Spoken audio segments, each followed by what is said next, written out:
अस्सलाम वालेकुम स्टूडेंट कैसे हैं आप। उम्मीद है कि आप सब लोग खैरियत से होंगे। आज का हमारा जो टॉपिक है ये रिलेटिविस्टिक मोमेंटम है। मोमेंटम के बारे में तो आप लोग जानते हो। मोमेंटम क्या है? Momentum is the product of mass and velocity. और अगर हम मोमेंटम को फोर्स के साथ रिलेट करें तो रिलेशन भी आपको पता है कि force rate of change of momentum is equal to force. तो ये तो आप लोग पहले पढ़ चुके हो। मोमेंटम असल में एवरीडे लाइफ में अगर हम मोमेंटम को देखें तो ये किसी भी बॉडी की क्वालिटी ऑफ मोशन को डिस्क्राइब करता है। एक होता है ना मूव कर रही है बॉडी, तो वो तो वेलोसिटी उसको एक्सप्लेन करेगी। लेकिन अगर हम बात करें वेलोसिटी के साथ मास को भी, तो वो क्वालिटी ऑफ मोशन को डिस्क्राइब करती है। तो momentum is a quantity that describe the quality of motion. लेकिन यहाँ पर हमारा टॉपिक मोमेंटम को डिस्कस करना नहीं है, बल्कि रिलेटिविस्टिक मोमेंटम को डिस्कस करना है। रिलेटिविस्टिक मोमेंटम जो है इसका स्पेशली ये हमें कुछ प्रॉब्लम्स आते हैं उस वक्त जब आइंस्टाइन ने अपनी स्पेशल थ्योरी ऑफ रिलेटिविटी दी। क्योंकि हमें पता है कि अगर किसी बॉडी पर एक्सटर्नल सिस्टम से एक्सटर्नली कोई फोर्स एक्ट ना कर रही हो तो उस केस में बॉडी का मोमेंटम कंजर्व रहता है, सिस्टम का मोमेंटम कंजर्व रहता है, जिसे हम law of conservation of momentum कहते हैं। लेकिन अभी हम चेक करते हैं एक एग्जांपल से law of conservation of momentum. लेकिन यही कंजर्वेशन जो है वो वायलेट हो जाती है अगर बॉडी जो है वो रिलेटिविस्टिकली मूव कर रही हो। अगर बॉडी या फ्रेम ऑफ रेफरेंस या किसी फ्रेम के अंदर कोई बॉडी की स्पीड जो है वो स्पीड ऑफ लाइट के साथ कंपेरेबल है, तो उस सूरत में law of conservation of momentum जो है ना वो वैलिड नहीं रहता। Law of conservation of linear momentum valid नहीं रहता। तो फिर हमें हमारी जो मोमेंटम की डेफिनेशन है P is equal to mv, इसमें मॉडिफिकेशन की जरूरत है। तो जो हमारा प्रॉब्लम है हम उसकी तरफ आते हैं ताकि हम रिलेटिविस्टिक मोमेंटम को समझ सकें। तो आप लोग जरा देखें, अगर किसी बॉडी पर एक्सटर्नली कोई फोर्स एक्ट नहीं कर रही तो उस वक्त में एक्सटर्नल फोर्स जीरो हो गई और rate of change of momentum zero, तो मोमेंटम क्या होगा? कांस्टेंट। तो ये तो क्लासिकली जो बॉडीज मूव करती हैं ना उनके लिए ये सारा है। लेकिन और law of conservation of momentum भी एप्लीकेबल है। जैसे आप लोग देखें ये हमारे पास एक फ्रेम एस है। एस वही classic S frame of reference या तो रेस्ट में है या मूव कर रहा है बहुत थोड़ी स्पीड के साथ। तो इसके अंदर हम इस एस फ्रेम में हम कोई भी एक मैस लेते हैं, एम मैस है, और ये मैस जो है ना ये एक्सप्लॉइट करता है थोड़े टाइम के बाद और दो बराबर हिस्सों में डिवाइड हो जाता है। हम अपने केस को आसान बनाने के लिए इसको दो बराबर हिस्सों में लेते हैं और दोनों इसके जो पार्ट्स हैं उनका मैस ज़ाहिर बराबर हिस्सों में डिवाइड होता है। तो दोनों का मैस क्या होगा? m/2 मैस, और दोनों ऑपोजिट डायरेक्शन में मूव करते हैं। यानी मैस m2 जो है वो राइट डायरेक्शन में v वेलोसिटी के साथ मूव करता है और दूसरा जो हिस्सा है मैस m/2 ये लेफ्ट साइड में v वेलोसिटी से मूव करता है। तो हम इस एग्जांपल में ये जो हमने मैस लिया है इसके लिए law of conservation of linear momentum check करते हैं। तो आप देखें बिफोर एक्सप्लोजन क्या होगा। चूंकि मैस टोटल मैस जो है वो रेस्ट में था, लिहाजा मैस और वेलोसिटी का प्रोडक्ट मैस m है और वेलोसिटी रेस्ट में था, तो वेलोसिटी जीरो, तो टोटल मोमेंटम क्या होगा? जीरो। और आफ्टर एक्सप्लोजन क्या होगा? आफ्टर एक्सप्लोजन ये लेफ्ट साइड की तरफ जाने वाला मैस की velocity opposite to that of x axis है या हॉरिजॉन्टल एक्सिस है, जिसको हम -v ले लेंगे। तो वेलोसिटी को मैस के साथ मल्टीप्लाई किया, mass m/2 velocity -v plus वो मैस जो राइट साइड की तरफ मूव कर रहा है उसका वो मैस m/2 और उसकी वेलोसिटी v, दोनों को हम ऐड करेंगे तो रिजल्ट हमारे पास जीरो आ रहा है। तो इसका मतलब है बिफोर एंड आफ्टर एक्सप्लोजन जो मोमेंटम है लीनियर मोमेंटम वो सेम रहा। इसका मतलब law of conservation of linear momentum applicable है यहाँ पर। लेकिन ये उस सूरत में है कि अगर पार्टिकल या सिस्टम या तो रेस्ट में हो या फ्रेम ऑफ रेफरेंस या स्लोली मूव कर रहा हो, तो क्लासिकल ऑब्जेक्ट के लिए तो this law is applicable. But if we consider this system या this example for relativistic system, then this ये जो हमारे पास है ये law of conservation of linear momentum ये एप्लीकेबल नहीं रहता। तो हम देखते हैं ये कैसे एप्लीकेबल नहीं रहता, इसको समझते हैं। लेकिन आप लोगों को पता होना चाहिए कि according to Einstein special theory of relativity उसका जो पहला पास्टुलेट है उसके मुताबिक क्या आप लोगों ने पता है ना कि according to that postulate all law of physics are same in all inertial frame of reference. तो अगर सारे law inertial frame of reference में सेम है, एप्लीकेबल है, तो law of conservation of linear momentum ये भी तो एप्लीकेबल होना चाहिए। लेकिन अगर हम मोमेंटम की यही डेफिनेशन को लेते हैं तो ये एप्लीकेबल नहीं रहता। कैसे नहीं रहता, आप लोग देखें, जैसे ये वही सिस्टम हमने दोबारा ले लिया, लेकिन इस दफ़ा हमने जो लिया है फ्रेम ऑफ रेफरेंस को एस नहीं लिया बल्कि एस प्राइम लिया, S dash frame of reference, और S dash frame of reference V velocity के साथ मूव कर रहा है और ये टुवर्ड राइट मूव कर रहा है। तो क्या होगा, एग्जैक्टली उसी तरह ये मैस एम, अब चूंकि ये रेस्ट में था, लेकिन S dash frame of reference के हिसाब से देखा जाए तो ये मूव कर रहा है, रेस्ट में नहीं। अगर हम कोई भी ऑब्जर्वर जो S dash frame of reference में है वो इस मैस को जब ऑब्जर्व करेगा तो उसे ये मैस रेस्ट में नजर नहीं आएगा, बल्कि ये अपने से दूर होता हुआ नजर आएगा, क्योंकि वेलोसिटी तो आपको पता है रिलेटिव क्वांटिटी है।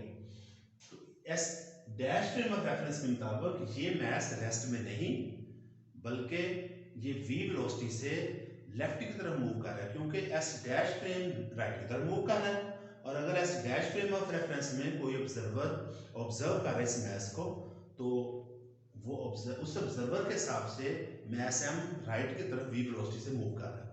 लेकिन जब एक्सप्लोजन होगा और उसके नतीजे में ये दो इक्वल पार्ट्स बनेंगे, यानी m/2 और दूसरा मैस भी m/2, उस केस में चूंकि हम अज्यूम करते हैं कि जितनी वेलोसिटी ये एक पार्ट की थी, एक मैस की, वो वेलोसिटी v है और उसी वेलोसिटी से फ्रेम ऑफ रेफरेंस राइट की तरफ मूव कर रहा है। तो चूंकि ये मैस भी टुवर्ड राइट मूव कर रहा है वी वेलोसिटी से, फ्रेम एस डैश भी राइट डायरेक्शन मूव कर रहा है राइट अलोंग एक्स एक्सिस, तो उस सूरत में दोनों की रिलेटिव वेलोसिटी जीरो होगी। तो हम कह सकते हैं कि ये पीस जो एक एक्स आफ्टर एक्सप्लोजन m से अलग हुआ है, इसकी वेलोसिटी क्या होगी, zero with respect to S frame with respect to the observer which is in the S frame of reference. लेकिन जो मैस दूसरा मैस जो लेफ्ट की तरफ मूव कर रहा था, अब उसको देखा जाए S dash frame of reference में, तो उसकी वेलोसिटी पहले से डबल हो जाएगी, क्योंकि वी वेलोसिटी से तो वो पहले ही मूव कर रहा था टुवर्ड लेफ्ट, और S dash frame of reference चूंकि राइट की तरफ मूव कर रहा है, तो अगर हम रिलेटिवली देखें तो मैस ये लेफ्ट वाला जो पीस है इसकी वेलोसिटी 2v हो जाएगी। तो अब इसके लिए law of conservation of momentum जो है, लीनियर मोमेंटम, उसको हम चेक करते हैं। तो बिफोर एक्सप्लोजन क्या होगा, चूंकि mass M toward left move कर रहा है इसलिए उसकी वेलोसिटी -v, और उसको जब मैस से मल्टीप्लाई करेंगे तो हमारे पास मोमेंटम बिफोर एक्सप्लोजन आ गया -mv।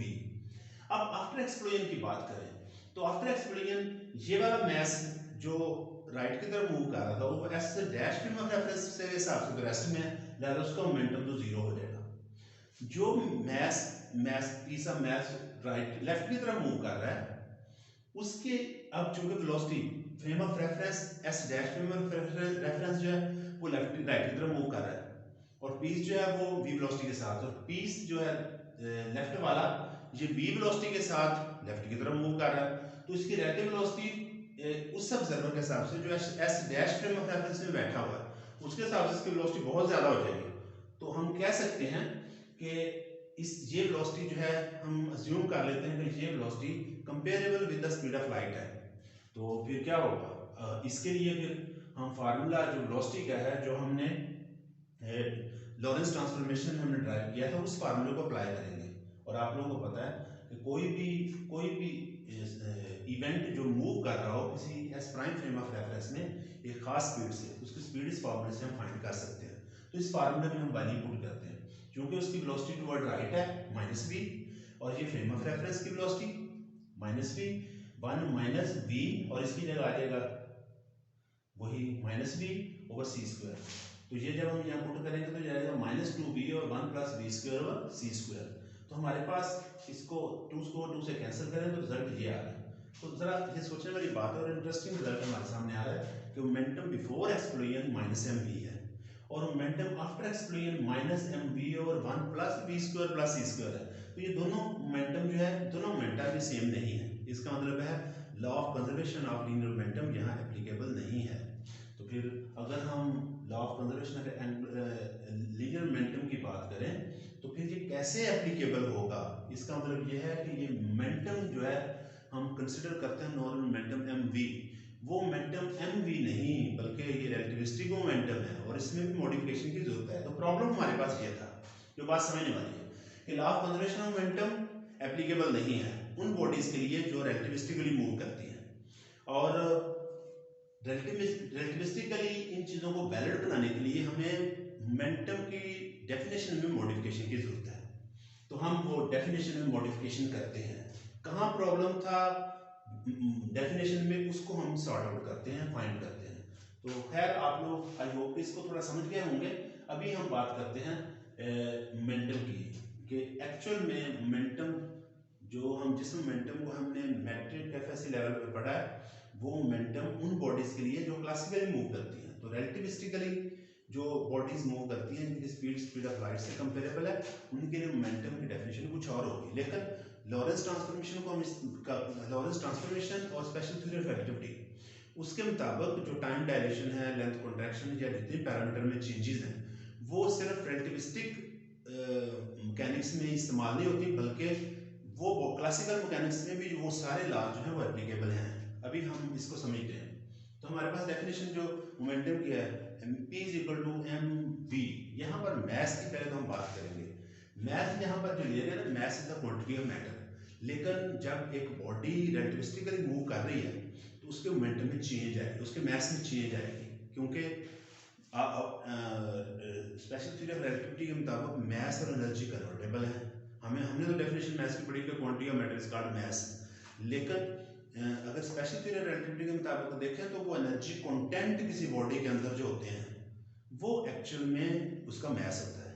यानी मैस एक्चुअल में mass is the condensed form of energy. Energy के कंडेंस फॉर्म को हम मैस कहते हैं।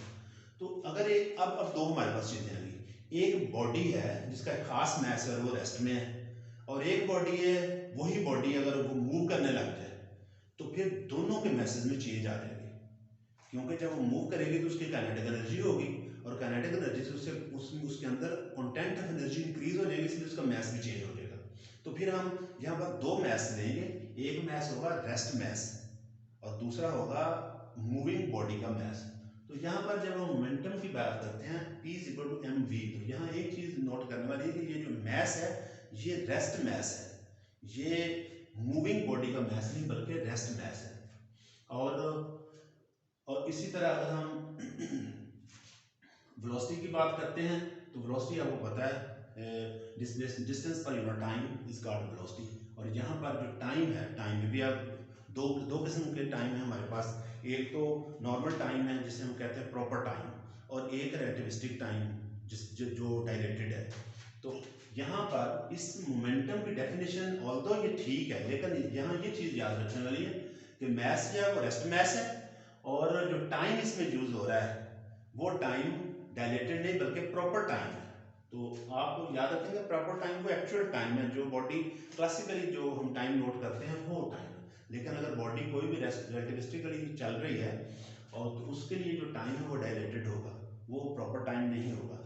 तो हमें ये भी पता है प्रॉपर टाइम और डायलेटेड टाइम का रिलेशनशिप ये है कि dilated time is equal to gamma multiply by proper time. तो यहाँ पर मोमेंटम की डेफिनेशन वही एप्लीकेबल है, लेकिन उसके अंदर जो मैथ्स ऑफ टाइम है उनको याद रखना जरूरी है। टाइम प्रॉपर टाइम और मैथ्स रेस्ट मैथ्स। अब अगर बॉडी रिलेटिविस्टिकली चल रही है, उसकी स्पीड जो है वो स्पीड ऑफ लाइट से कंपेरेबल है, तो उस वक्त हम क्या करेंगे, हम ये जो प्रॉपर टाइम है इसको डायलेटेड टाइम से रिप्लेस कर देंगे। तो डायलेटेड टाइम में अगर रिप्लेस करना तो proper time is equal to dilated time divided by gamma. This is gamma, not R but gamma. तो हम यही वैल्यू पुट करेंगे इस फार्मूले में। तो हमारे पास मोमेंटम आ गया m नॉट dx और dt गैमा, और यहाँ पर dx और dt अगेन ये वेलोसिटी कहलाएगी, और ये वेलोसिटी वही है जिसे आप रिलेटिविस्टिक वेलोसिटी कहते हैं, या फिर जो भी आप लोग कंसिडर करेंगे, कोई भी इवेंट, कोई भी जो या कोई भी फ्रेम ऑफ रेफरेंस किसी भी स्पीड से जा रहा है तो ये वो वेलोसिटी है। और गैमा जो है इसका आपको पता है ये लॉरेंस फैक्टर है, और गैमा की वैल्यू आप लोग जानते हो, here gamma is equal to 1/1 plus v square by c square whole का स्क्वायर। तो ये है गैमा। तो हमारे पास फिर मोमेंटम जो एक्चुअल में आएगा वो है गैमा mv, गैमा mv। ये इस मोमेंटम में और इस मोमेंटम में डिफरेंस है। ऑल्दो हम इस मैस को रेस्ट मैस से समझते हैं, और वेलोसिटी ये क्लासिकल बॉडी की वेलोसिटी है, जो क्लासिकल बॉडी मूव करती है उनकी वेलोसिटी है। लेकिन यहाँ पर हम गैमा पता है लॉरेंस फैक्टर है, और ये तमाम लॉरेंस ट्रांसफॉर्मेशन में हमने इसको फाइंड किया हुआ है, और लॉरेंस ट्रांसफॉर्मेशन ही वो एक्चुअल में ट्रांसफॉर्मेशन है जो उन तमाम सिस्टम के लिए एप्लीकेबल हैं जो रिलेटिविस्टिकली मूव करते हैं। गैमा और वी ये किसी भी फ्रेम ऑफ रेफरेंस चाहे वो जिस भी स्पीड से मूव कर रहा है उसकी वेलोसिटी है। तो इस सूरत में इस मोमेंटम में और शुरू में जो हम मोमेंटम लिया था इसमें फ़र्क है। तो ये वाला मोमेंटम कहलाएगा रिलेटिविस्टिक मोमेंटम। रिलेटिविस्टिक मोमेंटम अगर हम इस फार्मूले इस मोमेंटम में गैमा की वैल्यू पुट करें ये वाली, और देखें अगर कोई बॉडी बहुत स्लो मूव कर रही है तो उस वक्त में गैमा 1 के इक्वल होगा, तो रिजल्ट अगेन वही होगा जाएगा क्लासिकल। तो ये मोमेंटम जो रिलेटिविस्टिक मोमेंटम है ये क्लासिकल ऑब्जेक्ट, वो तमाम ऑब्जेक्ट जो क्लासिकल मूव करते हैं उनके लिए भी एप्लीकेबल है, और वो तमाम ऑब्जेक्ट जो जिनकी मोशन रिलेटिविस्टिक मोशन है, जिनकी motion comparable with the speed of light है, उसके लिए भी ये फार्मूला ये मोमेंटम जो है ये एप्लीकेबल है। And this momentum is called relativistic momentum. इस टॉपिक से पहले हमने जो जितनी भी चीज़ें जो स्पेशल थ्योरी ऑफ रिलेटिविटी या रिलेटिविस्टिक मैकेनिक्स को डिस्कस किया था वो सारी की सारी काइनेमेटिक्स थी, और अभी हमने ये टॉपिक जो है जिसमें मैस इन्वॉल्व हो गया, फोर्स इन्वॉल्व होगी, तो ये हमारे पास डायनामिक है। तो अब हम कमिंग लेक्चर्स में डायनामिक पर फोकस करेंगे, और ये जो काइनेमेटिक्स है वो इससे पहले सारे डिस्कस कर चुके हैं।